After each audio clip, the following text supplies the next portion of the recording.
Boa tarde.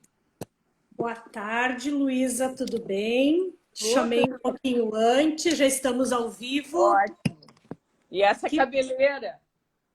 Fazia tanto tempo que eu não te via, que eu nem tinha visto, o cabelo cresceu.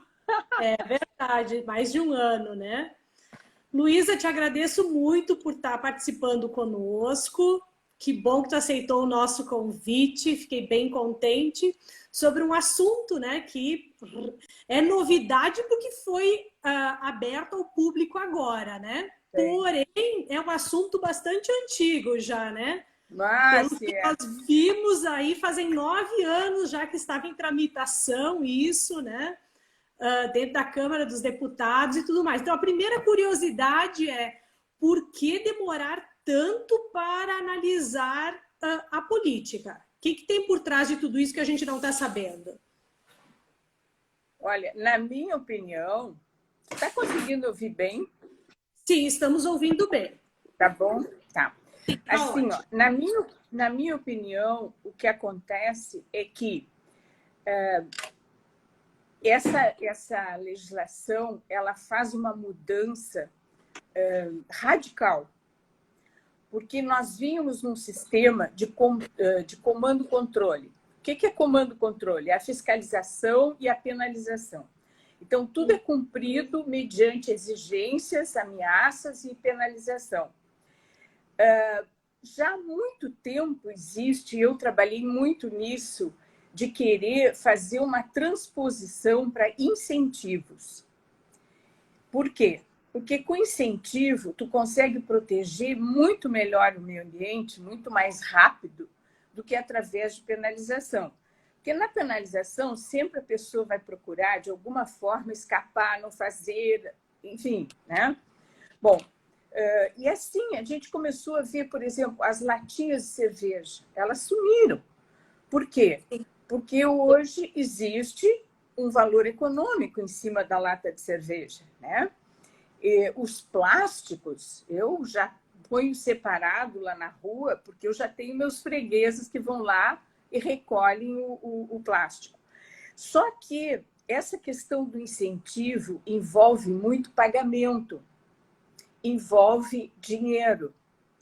E aí existe um setor na sociedade que tem um ecocentrismo exacerbado e que acha que as questões ambientais nunca podem envolver dinheiro. Que colocar dinheiro, pagar para alguma coisa, isso aí é um crime, é uma coisa horrorosa, não se pode envolver. E, na verdade, não é assim. Eu acho até muito interessante, porque essa lei ela está usando a lógica capitalista para combater os excessos capitalistas. Porque, na verdade, a situação ambiental hoje ela decorre de quê? Do excesso de consumo, que, por sua vez, depende de retirada de recursos naturais. Certo. E a gente se criou com a ideia que os recursos naturais são intermináveis. Então, se passa, retira recurso, gera o produto, põe no mercado e depois joga fora. Porque se joga fora é muito relativo, não existe fora, fica tudo no planeta, né? Bom, Isso. então, assim, essa ideia de que os recursos eram inesgotáveis nos levou a essa coisa exacerbada de um consumo desmesurado e que hoje a coisa está mudando. Então, tu vê que hoje, por exemplo, se fala em economia circular. A economia circular mudou completamente o cenário, porque antes a gente trabalhava com aquela história do berço ao túmulo, lembra? Então, Claro. fazia o produto, usava e depois jogava lá no, né? Dava alguma fim para ele. Hoje não se trabalha mais assim. Hoje tu faz do berço ao berço. Ou seja, é o chamado cradle to cradle, né? Por Isso. quê? Porque tu tem que, quando o produto termina o seu período de vida, ele tem que retornar e ser incorporado àquele processo produtivo ou um outro processo produtivo mas ele não pode ficar gerando resíduo. Perfeito. Então, isso que se faz hoje, que a gente acha muito bom, na verdade, é gerenciamento de resíduo, não é economia circular. A economia circular, tu tem que começar lá no design do produto, que é já para programar, quando ele chegar no final, como ele vai ser reaproveitado. Porque hoje eu pego o meu celular, no final tu pode desmanchar e aproveitar alguma coisa, e o resto não. Isso aí é gerenciamento, né? A economia circular é ele ser totalmente aproveitado. Então, o que acontece? Se incorporou ao processo um fator econômico, que é o do incentivo. E isso, eu te chamo a atenção que o Fernando Henrique, quando era presidente da República, eu lembro que uma vez eu vi um pronunciamento dele que ele dizia que uma árvore deveria valer mais em pé do que deitada. Já estava aí essa concepção, né, de atribuir valor econômico às questões ambientais. Mas, tentando responder a tua pergunta, no meu entendimento, o que aconteceu foi isso, sabe? Uma pressão muito forte de que não se incorporasse esse valor econômico, porque isso seria como, sabe, assim, uma tentativa de tirar todo o entendimento que se tem de ambiental, da proteção, da questão do entendimento ambiental, sabe? Seria uma coisa como criminalizar isso. Sim. Evitando que se desse valor monetário, né? Que a gente tem que trabalhar, e isso que eu estou te falando não é uma questão assim minha, não é um entendimento meu, eu estou dizendo o que está na lei. Porque, inclusive, essa lei dos serviços ambientais, a base legal dela está na Política Nacional do Meio Ambiente, que é a 6938 de 81. O que a 6938 fala no artigo 4º? Que a questão ambiental é harmonizar o econômico com o social e o ambiental. Então, ela já propunha esse trabalho das três frentes, inclusive econômica.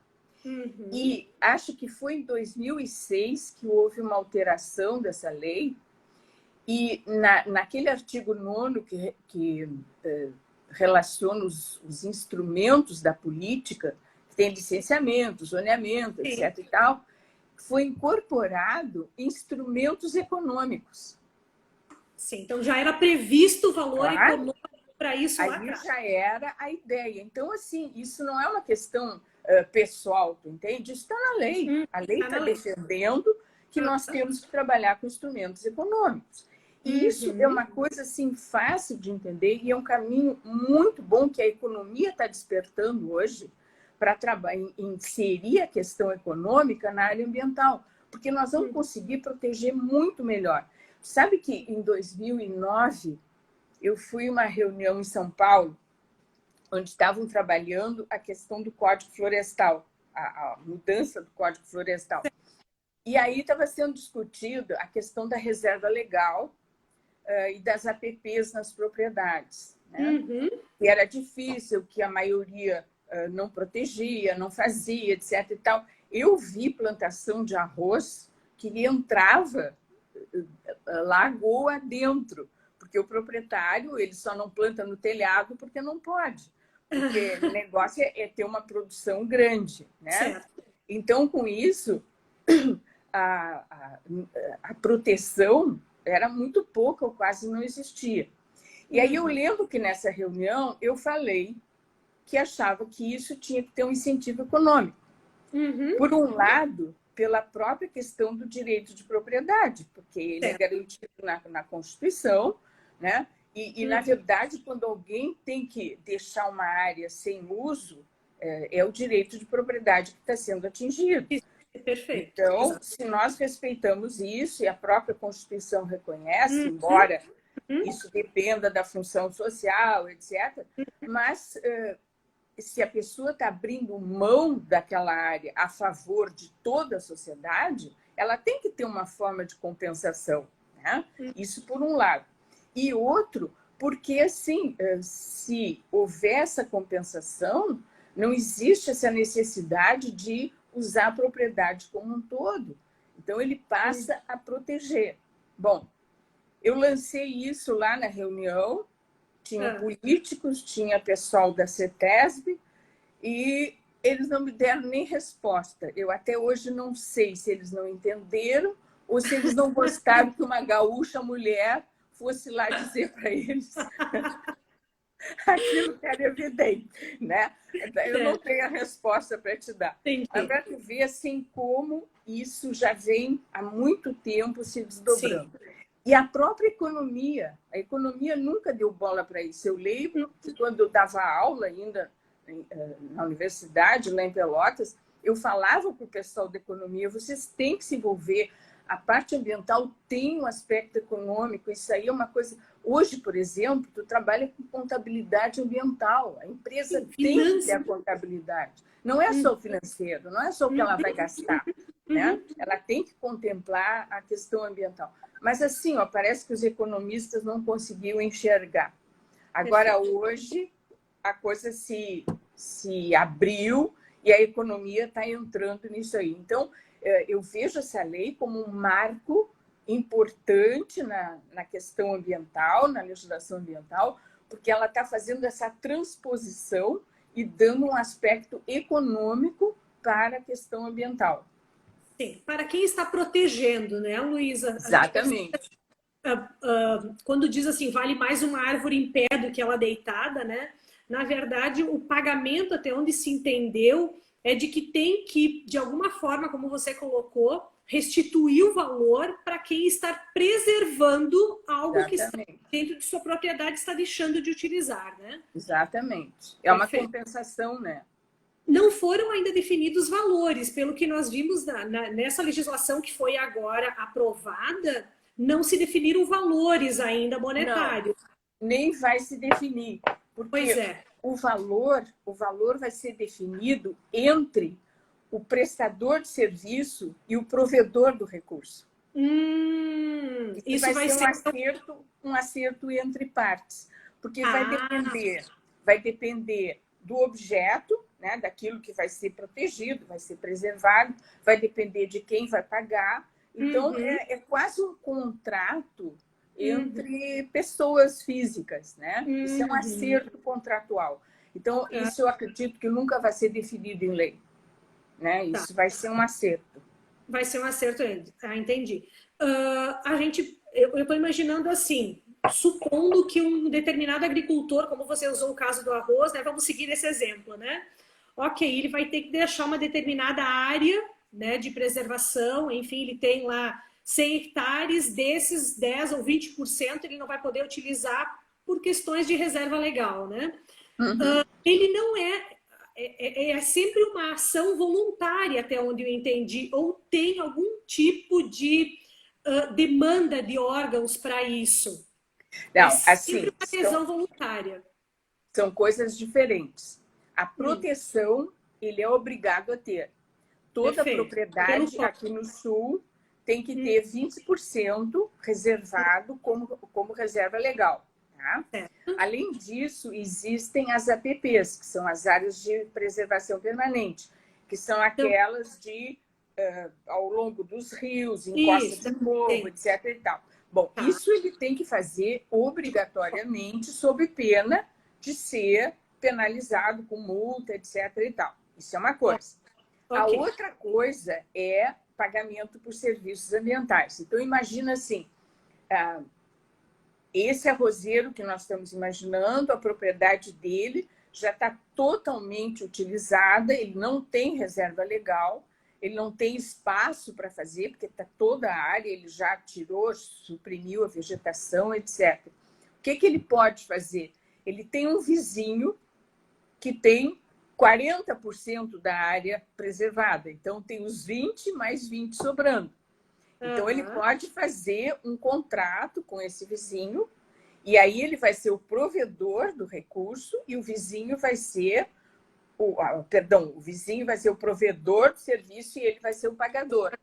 Entendi. Então, aí há uma compensação. É uma das formas que a gente pode usar dentro dessa linha de serviços ambientais. Mas de forma nenhuma para novas atividades seria previsto essa situação inversa, do tipo assim, eu quero invadir aquela área de preservação e para isso eu vou fazer uma compensação em outro espaço. Está fora da licitação.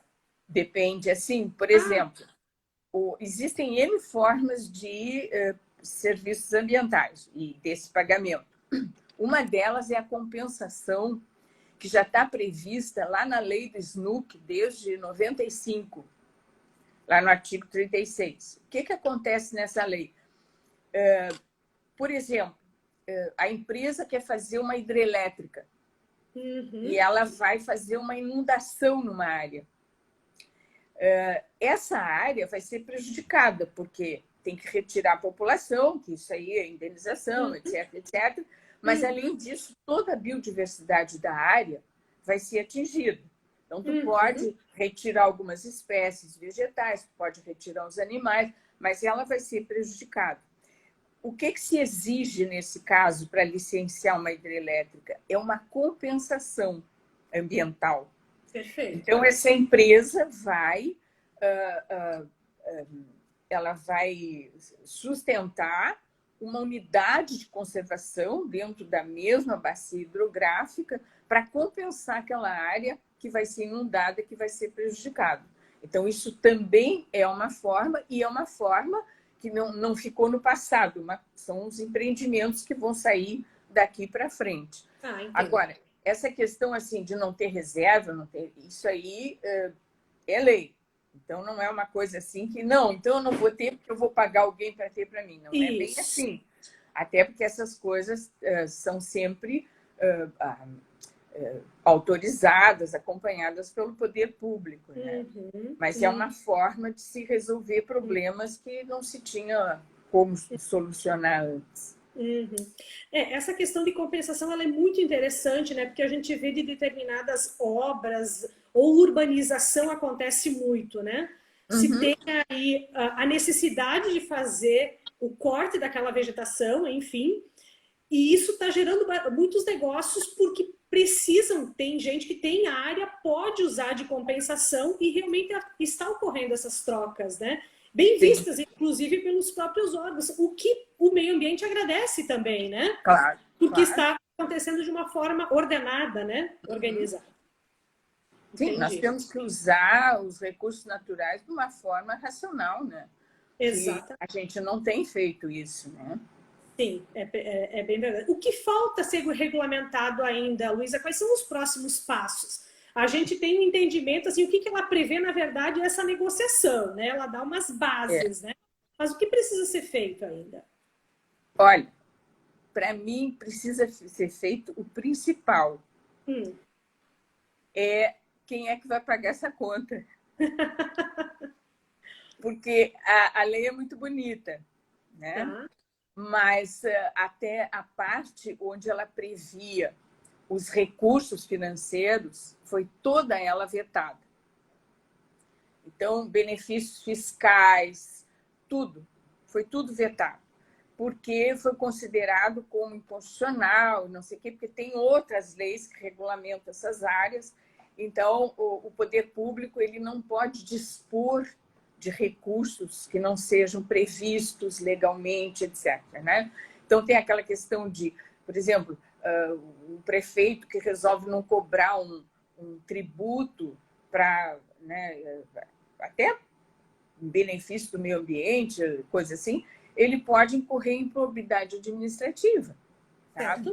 Então, com base nessas questões, todos os artigos da lei foram vetados.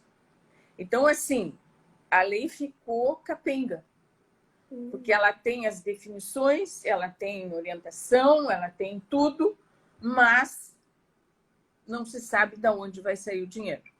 Então, ela permite que esses recursos venham do poder público, de pessoa física, de pessoa jurídica, de pessoa internacional, mas ela não garante isso aí. O que existe, até antes de sair a lei, saiu uma portaria do Ministério do Meio Ambiente criando o Floresta Mais para a Amazônia. Isso. Mas isso porque o Ministério do Meio Ambiente recebeu, vai receber, ou está na intenção de receber, uma verba do exterior de 96 milhões de dólares para aplicação nisso aí. Então, já seria uma forma garantida de se aplicar a lei, né? Mas por quê? Porque já existe esse recurso. Então, aí vai funcionar bem. Agora, o restante, eu acho que a coisa vai sair mais da iniciativa privada. Ah, ok. Tá? Porque o poder público dificilmente... Porque a nossa legislação, a mais recente, ela está toda cheia de incentivos. Se tu olhar a Política Nacional de Resíduos Sólidos, logística reversa, tudo isso fala muito em incentivos.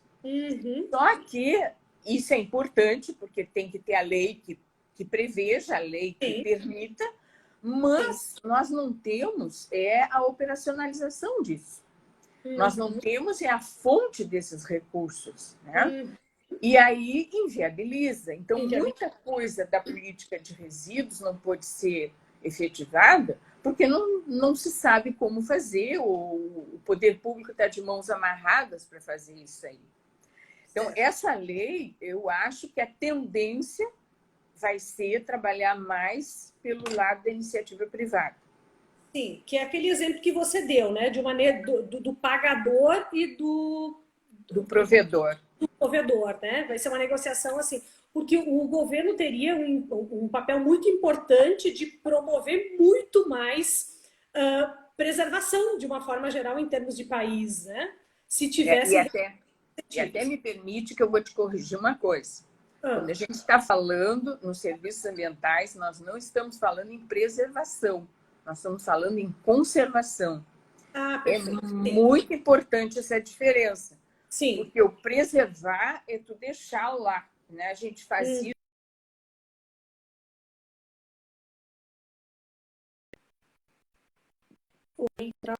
Em recursos que são renováveis. Luísa, tu repete para a gente que deu uma travada agora e a gente não ouviu. Eu achei bacana você fazer essa distinção, assim, deixar bem clara essa diferença da compensação e da preservação. Repete aí para a gente. Porque assim, a gente vê muito no linguajar comum as pessoas confundirem conservação com preservação. E são funções totalmente diferentes. A preservação é não usar. Tá? Então, tu não pode usar aquilo em hipótese alguma, porque a função dela é imprescindível. Por exemplo, a área de preservação permanente, a APP, ela tem a função na beira do rio de evitar que exista erosão. Então, tu tem que preservar, porque ela não pode ser retirada. Para tu usar uma área como essa, só se for em casos específicos da lei, como, por exemplo, utilidade pública, tu vai fazer uma ponte, é claro que tu vai precisar usar as duas margens, né? Então, coisas desse tipo. Isso é preservação. A conservação é o uso sustentável. Legal. Tu usa, mas tu não esgota. Esse é o sentido da conservação. Tá? Então, quando a gente está falando hoje em recursos naturais, etc., é no sentido de conservá-los, não de preservá-los. E a outra coisa que eu queria chamar a atenção é que essa lei é voltada aos serviços ecossistêmicos. Não é... Isso, muito na lei essa palavra. Não é recursos naturais, é serviços ecossistemas. E aqui, até vou dizer assim, a lei começa definindo, né? Ela traz definições. E uma das primeiras definições é o que são os serviços ambientais. Isso. E aí ela define como a melhoria dos serviços ecossistêmicos. Eu confesso que quando eu li isso, eu desatei a rir. Manutenção, recuperação e melhoria dos serviços ambientais. Melhoria dos serviços, a pretensão do homem de querer melhorar a natureza. Né? Assim, ó, a natureza não está nem aí para nós. Ela sempre existiu e, por mais que ela seja agredida, ela vai continuar. E se nós acabarmos com o planeta, ele vai se regenerar e quem vai levar pior somos nós. Então, não me... olha, a pretensão do legislador de querer melhorar o serviço, vamos melhorar o sol, por exemplo. Muito interessante, né? Nós vamos dizer para ele assim, olha, tu não vem cedo porque eu quero dormir. Nós vamos melhorar o serviço ambiental. É piada, mas tudo bem, tudo bem. Mas então, assim, ó, o que são esses serviços ecossistêmicos? Tá? Isso. São serviços que a natureza preza. E até eu fiz um gráfico, depois, se tu quiser, eu te mando, que eu achei. Eu vou publicar, depois me manda aqui quem está seguindo, aí eu vou publicar no. Exato, no que aí tu pode duplicar isso, né? Assim, para ter uma ideia, o que são serviços ecossistêmicos? Nós temos produtos como água, alimentos, combustíveis, madeira, produtos medicinais, que é o grande foco da Amazônia hoje, claro, né, do lítio, e oxigênio. São os produtos que são prestados pelos serviços ambientais. E quais são os serviços? O equilíbrio do ciclo hidrológico, que ele é perfeito, né? Essa mudança que tem da água. O equilíbrio climático, que nós conseguimos mexer nisso, quer dizer, o homem entra sempre para estragar. Purificação do ar, a polinização é tida como um dos principais serviços ecossistêmicos, né? Ele é fundamental. Sequestro de carbono, as belezas cênicas, o controle de pragas, a decomposição de matéria orgânica, proteção de raios ultravioletas. Esses são os principais serviços que a natureza presta. Então, eles são chamados serviços ecossistêmicos. Sim. Tá? E é não claro são, que sim, são coisas que realmente nós não temos como melhorar, né, Luísa? Não tem, não tem. Agora, nós conseguimos piorar todos eles. Sim. Conseguimos. Tá? Tem muito esforço. Assim, o que se tenta fazer hoje com essa legislação? Não é melhorar os serviços, é tentar deter a ação do homem, porque se continuar essa forma de uso da natureza como nós fazemos hoje, nós não vamos muito longe. Porque cada vez a coisa está ficando pior. A gente estamos sentindo. Exatamente. Então, isso aqui são serviços ecossistêmicos, tá? Por isso que a gente tem que começar a trabalhar. Entendi. Tá. Muito bom. É uma definição bastante clara, né? Sim. Eu acho que é bem... Luísa, eu estava aqui pensando, nós tivemos um código florestal no estado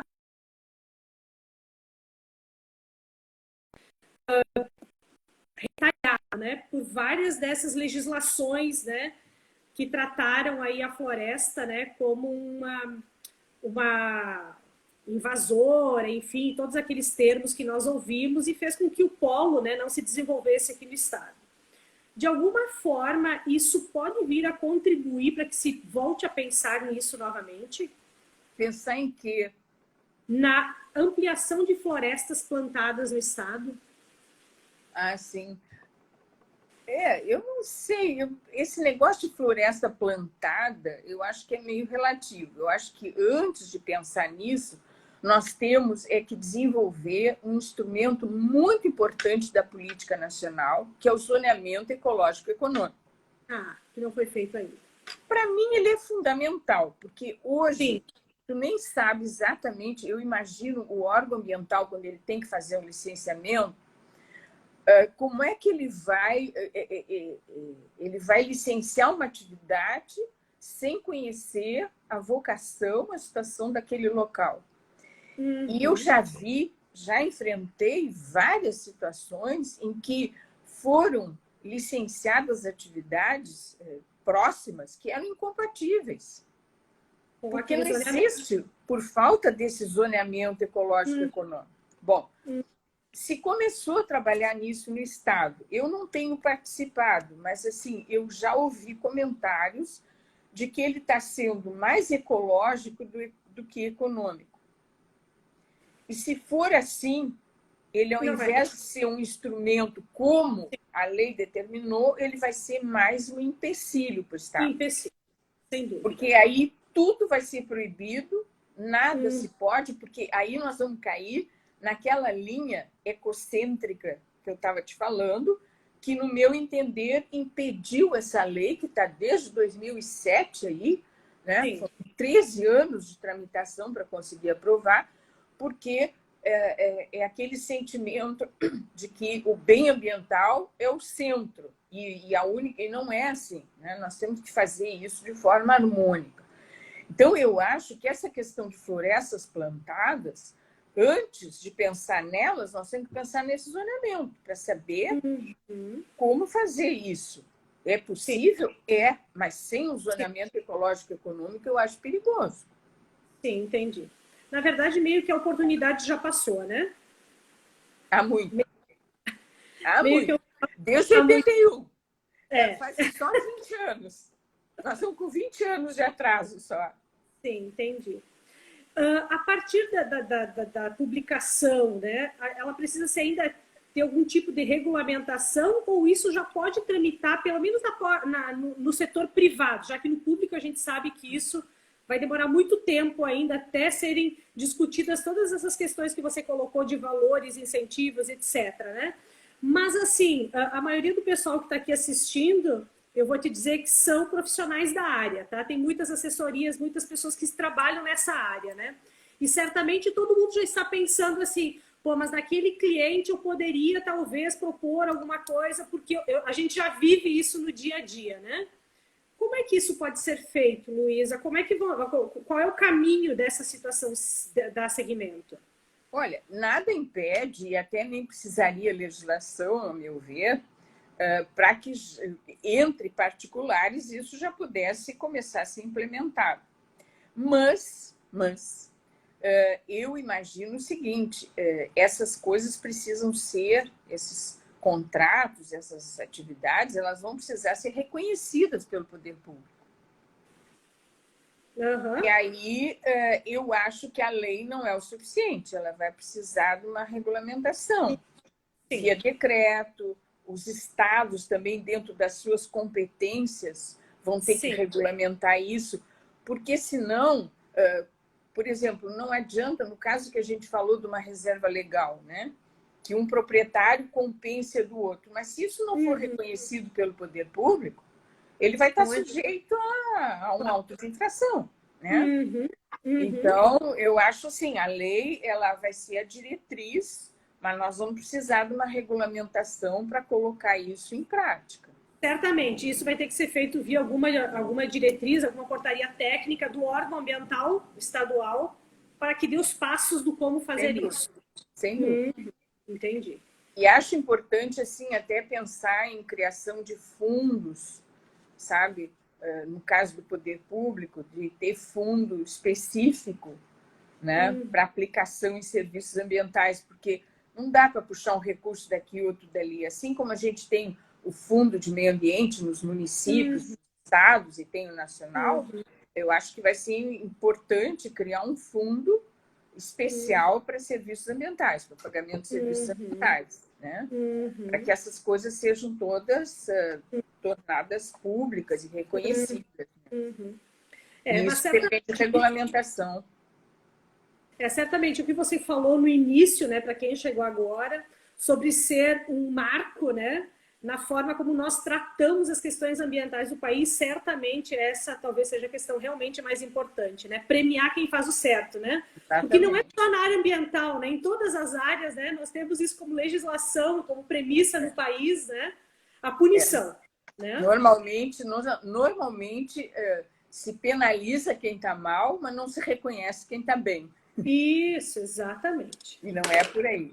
E uma coisa que talvez seja interessante também mencionar é que esse pagamento por serviços ambientais ele não se dá só na forma monetária. Né? Ele não precisa ser só o pagamento em dinheiro. Porque imagina assim, uma comunidade tradicional, lá na Amazônia, por exemplo, eles não precisam de dinheiro, eles não lidam com moeda. Né? Então, se eles cuidarem, porque lá já existe aquele que cuida da água, das nascentes de água, né? Isso já está instituído há mais tempo. Então, assim, como é que nós vamos pagar para uma comunidade tradicional da Amazônia prestar esse serviço ambiental? Dinheiro para eles não adianta. Então, Entendi. pode ser através de melhorias na comunidade. Então, Perfeito. pode... Bom, o que eles precisam? Um atendimento à saúde. Então, cria um posto, sabe? Pode ser dessa forma. Também, assim, uma coisa interessante que, quando a economia entrou nisso aí, agora está trazendo, que são os títulos verdes, os chamados green bonds. E por que esses títulos são importantes? Porque se aquele que presta o serviço receber esse pagamento em tributos nesses green bonds, o que vai acontecer? Ele pode não precisar fazer crédito junto ao banco. Seria uma moeda, né? Ele tem uma moeda. Porque isso que tu falasse é muito importante. Porque, assim, ó, o que está, na verdade, se criando? Né? E tem gente que vai me crucificar pelo que eu vou falar. Mas nós estamos criando um mercado ambiental. Um mercado econômico ambiental. Porque sim, que nunca existiu. Que nunca existiu. O que nós estamos tendo atualmente? Nós estamos tendo, de um lado, pessoas físicas ou jurídicas que precisam proteger, né, os recursos naturais, e, de outro lado, nós vamos ter aqueles que têm condições de prestar esse serviço, que são os prestadores dos serviços ambientais. O que nós estamos fazendo aqui? Nós criamos um mercado de oferta e procura. Tá? Isso aqui é o aspecto econômico. Então, nós temos dois lados do balcão, né? O que precisa do serviço e o que presta o serviço. Na verdade, assim, nós já temos isso, mas não para a área ecossistêmica. Nós temos muitos prestadores de serviço hoje atuando, por exemplo, em resíduos, né? Com recolhimento de resíduos, com reaproveitamento, com disposição final, com processamento. São prestadores de serviços ambientais. Os catadores, que eu tenho horror dessa palavra, mas é institucionalizado, os catadores de serviços ambientais, eles são prestadores de serviços ambientais. Sim, só que eles trabalham junto à indústria e com resíduos e dão um destino, né, correto para esses resíduos, ou transformam até chegar em rejeitos, enfim, mas isso já existe. E eles já são remunerados porque são pagos para isso. O próprio gerador já está pagando para que o serviço seja feito. Isso. Tá? Então, eles também são prestadores de serviços ambientais, só que eles estão numa outra situação, num outro espaço na sociedade. Esse que a lei foi criada agora é específico para serviços ecossistêmicos, mas também são serviços ambientais. O serviço ambiental é muito mais amplo do que isso. Te ouvindo falar, Luísa, me remete a créditos de carbono, né? Cujo conceito nasce justamente dessa premissa. Né? Tudo isso aí faz parte, sabe? Toda essa que eu te falei de cota de reserva, pagamento em dinheiro, tudo isso faz parte. E o crédito de carbono está entrando nisso também, que é um outro mercado, né? Que é outro mercado de crédito. Quer dizer, essa figura econômica que está sendo incorporada à questão ambiental. Eu até separei aqui, que eu achei muito interessante. Eu estava lendo esses dias um trabalho de um economista indiano chamado Pavan Sukhdev. E ele diz o seguinte: o valor financeiro para a biodiversidade é o melhor caminho para que as empresas, comunidades, governos locais e nacionais e organismos internacionais convirjam para a tarefa de proteger o meio ambiente e usem os recursos naturais de maneira sustentável. Para mim, ele disse tudo aqui. É verdade. Ele disse tudo aqui. Então, isso é um mercado econômico, sim, e vai ser a maneira que nós vamos ter de proteger o meio ambiente rápido. uma transformação rápida. Porque assim, ó, nós somos um país, eu chamo o Brasil de país abençoado, porque eu não conheço outro que tenha tudo que nós temos ao mesmo tempo. Clima, solo, biodiversidade, água, tudo, né? Mas nos falta o fator cultural. Porque a gente nunca passou necessidade. A gente nunca teve em guerra. Quer dizer, essa pandemia agora é a primeira vez que o brasileiro está enfrentando um problema global, né? A gente não tem esse trato. Então, e também assim, né?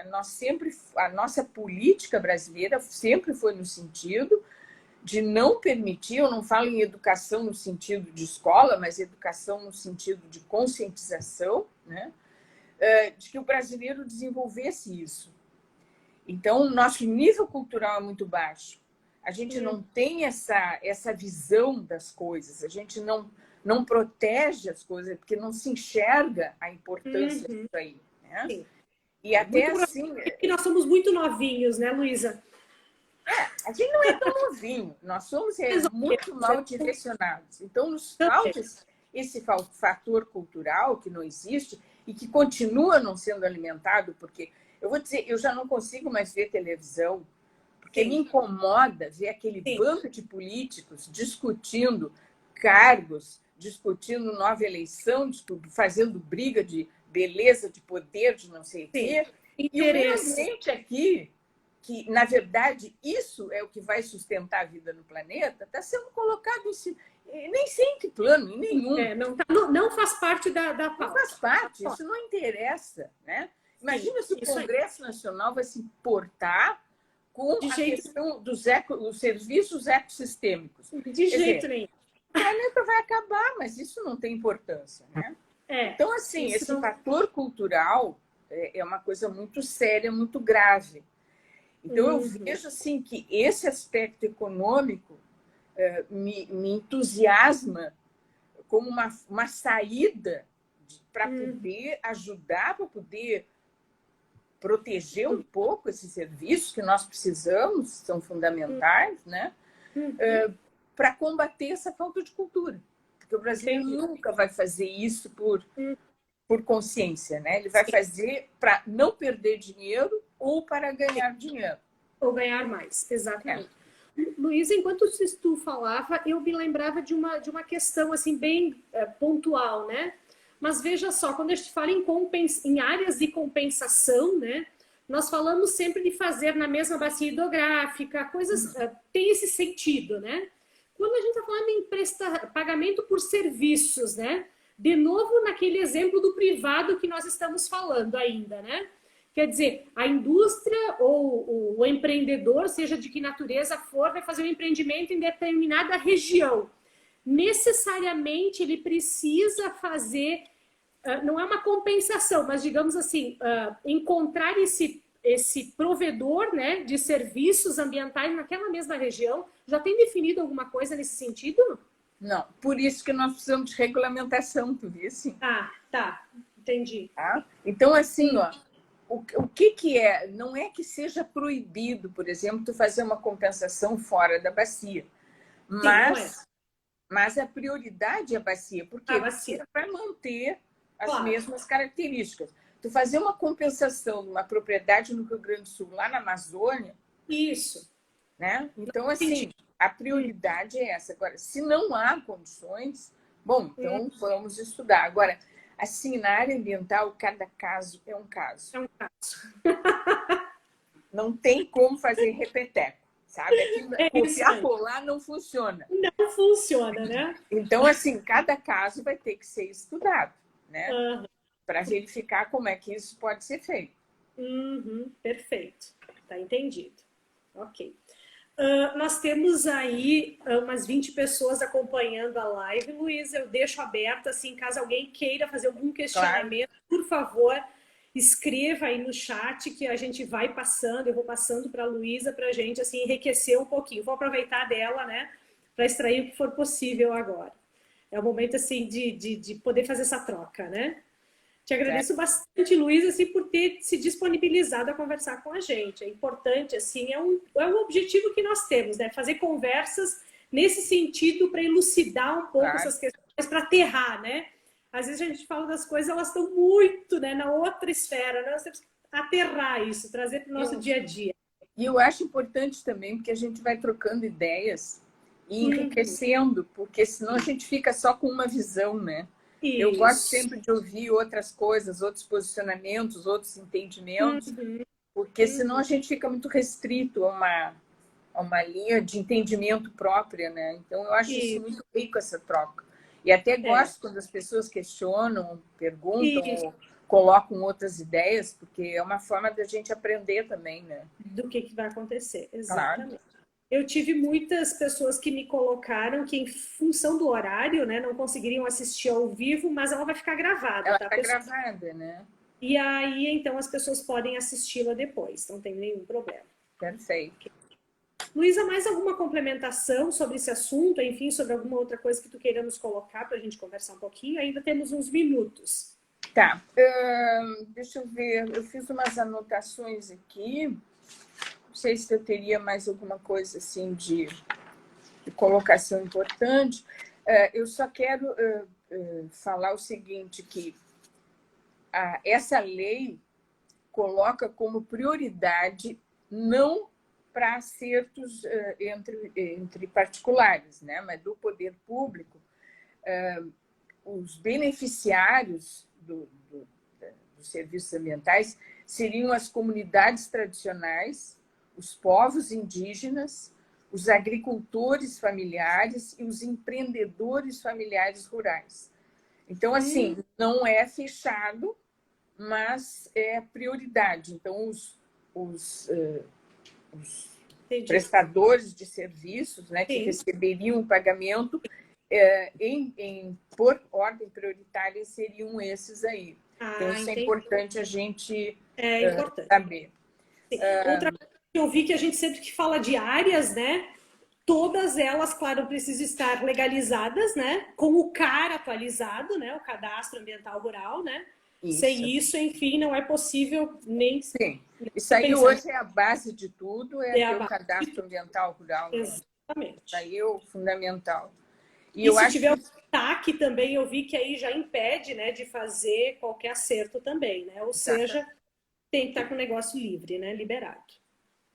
Eu acho que isso vai ser... Realmente, eu estou esperançosa, né? Até porque, como é uma lei que não vai ser restrita ao poder público, eu acho que ela vai também poder ser utilizada pela iniciativa privada. Então, eu estou assim, muito esperançosa de que a gente consiga implementar uma coisa muito boa, né? Partindo para essa monetização do meio ambiente. Isso.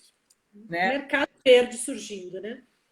Que tem que ser.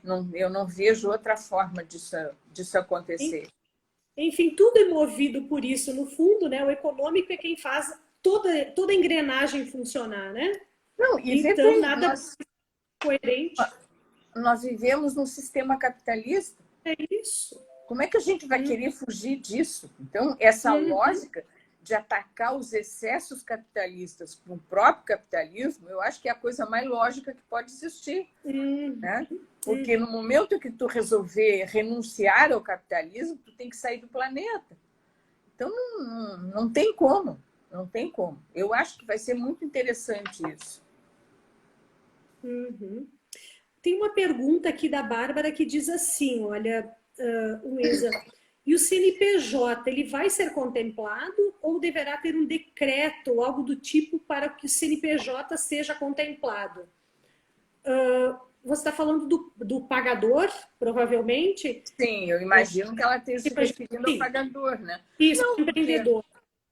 Como eu falei, está previsto na lei não só o poder público, mas pessoas físicas e jurídicas, né?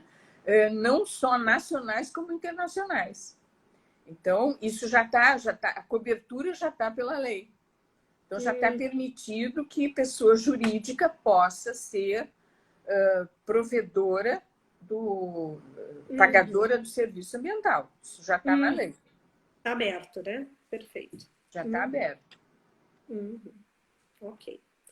Então tá, Luísa, se alguém tiver mais alguma questão, senão nós queríamos de novo te agradecer bastante. Imagina, eu que agradeço. Muito E vou obrigada. aproveitar, Por favor. sempre assim, eu te agradeço muito a oportunidade, tu sabe que eu gosto muito de estar contigo, enfim, e adoro falar nessa área, tu sabe que isso para mim é uma coisa assim que me dá muito prazer. A gente sente. E vou aproveitar para dizer que eu vou te mandar um livro que nós publicamos agora, é da nossa Associação dos Advogados da Área Empresarial Gaúcha, né? Trabalhamos com área ambiental, mas só voltada ao empresarial. Que E bacana. aqui nesse livro nós comentamos, artigo por artigo, do novo Código de Meio Ambiente do Estado. Ai, que ótimo! Tá? Ele está extremamente prático, porque cada artigo se faz uma comparação com o código anterior e se emite uma opinião, né, sobre como é que nós estamos vendo isso, como é que ele está, como é que está se dando todo esse processo. Enfim, é um livro de consulta. Ele Que se transformou num livro de consulta. Que ótimo. E o pessoal está gostando muito, porque é uma coisa prática, sabe? Bem assim, por exemplo, o pessoal que trabalha em consultoria, assim, é ótimo, porque ele vai direto ao assunto, não é acadêmico. Quem quer comprar o livro, Luísa, onde tem para vender? Bom, quem tiver interesse pode fazer contato comigo, que eu encaminho tá?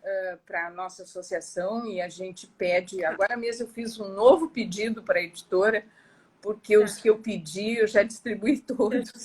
Que legal, então, que bacana. Estou com um reservado para ti. Eu vou te mandar pelo correio. Quero sim. Tá? Porque eu acho que vai ser bem interessante. Eu sei que tu gosta da área, que tu consulta muito, então vou fazer questão de te mandar. Agora, nos próximos dias, já estou te encaminhando pelo correio. Te agradeço bastante.